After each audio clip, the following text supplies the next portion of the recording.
standing by with Bantu Holomisa as well, the entire nation out, our leadership out to congratulate the boys and also to celebrate with the entire nation. Gareth, now you are with the man who, as you and Morena were chatting earlier on, has really been in a long relationship with the Springboks as far as rugby is concerned, even back in the days of Otatu Madiba.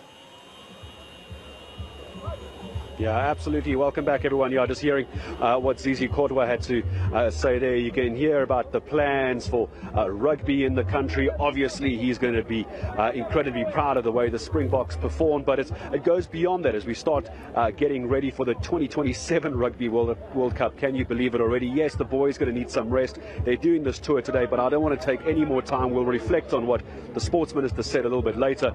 General Bantu Holomisa joining us via Zoom this morning. General, good morning to you. I certainly hope you can hear me. I want to talk first of all as a man who played rugby at a very, very high level back in the day. We'll talk about your career in a moment. I want to get a sense, when you were watching that Rugby World Cup final, how did you react as we got to that final whistle? Morning, General. Good morning. I will start by narrating a story. When we were in France during the quarterfinals, I sat next to the former captain, Smith, and we were both worried that the France were more or less going to take us out of the tournament. But fortunately, gods were with us. And then for the final, I think the boys did very well, but you could see that we were still vulnerable. Anything could have happened in that final, but we managed. So we are now recognized as a world rugby nation after we have won this cup 4 times in succession. So what is needed from here is a forward plan, a plan which says the role of the state and the private sector in improving the facilities in the townships, sports facilities, as well as in the rural areas. I think that should be our start, so that we tap into the latent talent which is lying all over the country. I want to talk about your career specifically as well. Yes, obviously everyone, General, knows you as one of the most vocal, outspoken politicians in the country, but I want to cast your memory back to 1992, just for those who might not realize the level of rugby that you were playing at. It's not just you watching as a fan, you are watching as someone who has an intricate knowledge of rugby itself, but also your relationship with Madiba, Nelson Mandela, all those years ago. Take me back to 1992 and before that. Just give me some of your memories of your playing days and what it meant for you, knowing there was pre-democracy as well. It was very different, I imagine, for you wanting and being involved in rugby back then. Well, I started to play rugby at Jogrizwe College in Solo, a college for sons of chiefs and headmen. And then I continued to play after that for club rugby, participated in the club rugby. In 1992, we were playing at the Stadium as veterans, and I played along with Monet Duplessis, Serge Blanco. He was our fullback. Serge Blanco is a French international rugby player. And then I was marked by, my opponent was Karel Duplessis, and the other one was Rob Lowe, was playing flank, all former Springboks. But I managed to beat Karel Duplessis and go and score the try.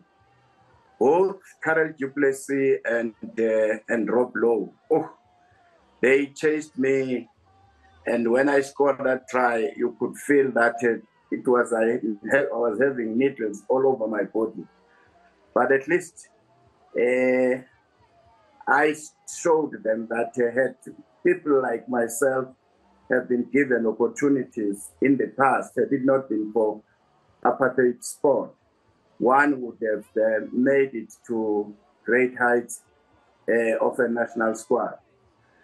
So the rugby, therefore, I hope really that the government and the private sector jointly can improve the facilities. But more important is Rassie has proven that he's a master of coaching open rugby.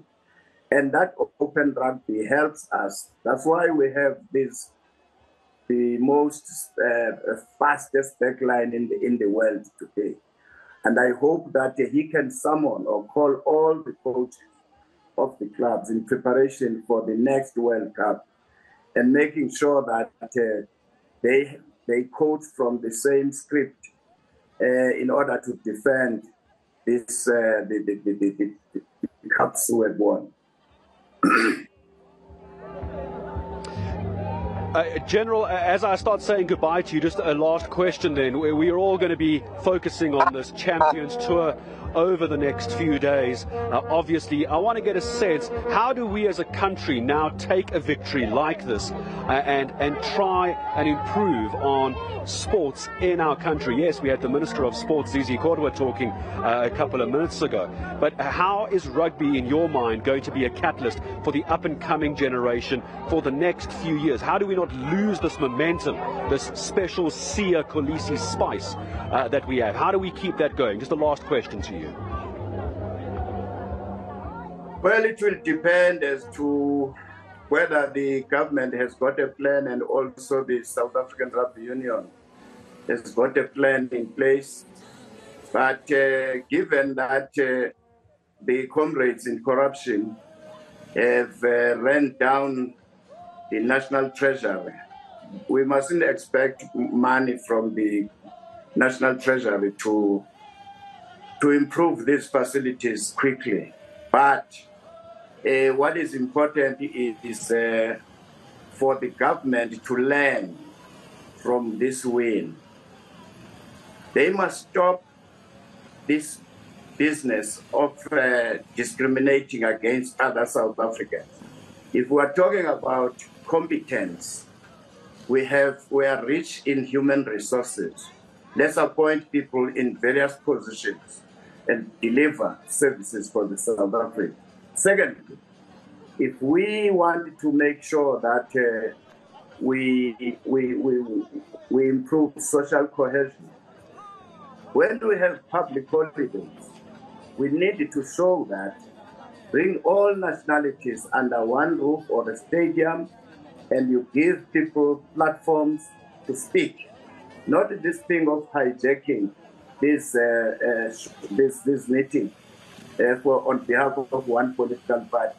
And therefore, the sooner we depoliticize those events, including the sport, the better for South Africa. General, thank you so very, very much for taking the time and joining us. And as I was saying, I was so looking forward to the conversation. If you're in the rugby fraternity, of course, you know the accolades of General Bantu Holomisa.